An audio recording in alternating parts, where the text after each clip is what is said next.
കുട്ടിയുടെ വാപ്പയും ഉമ്മയൊക്കെ അവർ നിരപരാധികളാണ്. നേരത്തെ ആരോ സംസാരിച്ച സമയത്ത് പറയുന്നുണ്ടായിരുന്നു, ഈ മഹല്ല് കമ്മിറ്റിയിൽ നിന്ന് വന്നിട്ടുള്ള ഒരു സംഭവം അത് തന്നെ ആയിരിക്കും. കാരണം കുറച്ച് മുസ്ലിം കുട്ടികൾ പഠിക്കുന്ന സ്ഥാപനമാണ്, ഇവരൊന്നും തലേ തട്ടടാതെ പോകുന്നു.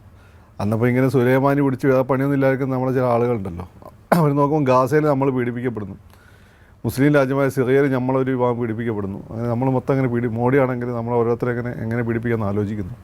അങ്ങനെയൊക്കെ കേരളത്തിൽ ഇങ്ങനെയൊക്കെ സംഭവിക്കുന്നു, അങ്ങനെ നമ്മൾ വിടില്ല എന്ന രീതിയിൽ അവർ ആലോചിക്കുകയും ഈ ഓരോ പാരൻസിനെ പിരികയറ്റാൻ തുടങ്ങി.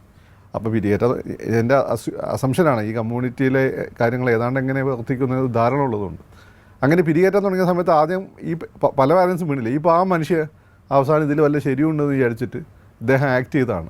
അദ്ദേഹത്തെ പെട്ടെന്ന് ആ തീരുമാനം പിൻവലിക്കാൻ കാരണം അത് അദ്ദേഹത്തിൻ്റെ തീരുമാനമല്ല, അത് അദ്ദേഹത്തിൻ്റെ മേലെ ആരോ സമ്മർദ്ദം ചെലുത്തി ചെയ്ത ഒരു തീരുമാനമായതുകൊണ്ടും ആ കുട്ടിയുടെ ഭാവിയെ വിചാരിച്ചും കൊണ്ടാണ്. ഇതിൽ കിടക്കുന്ന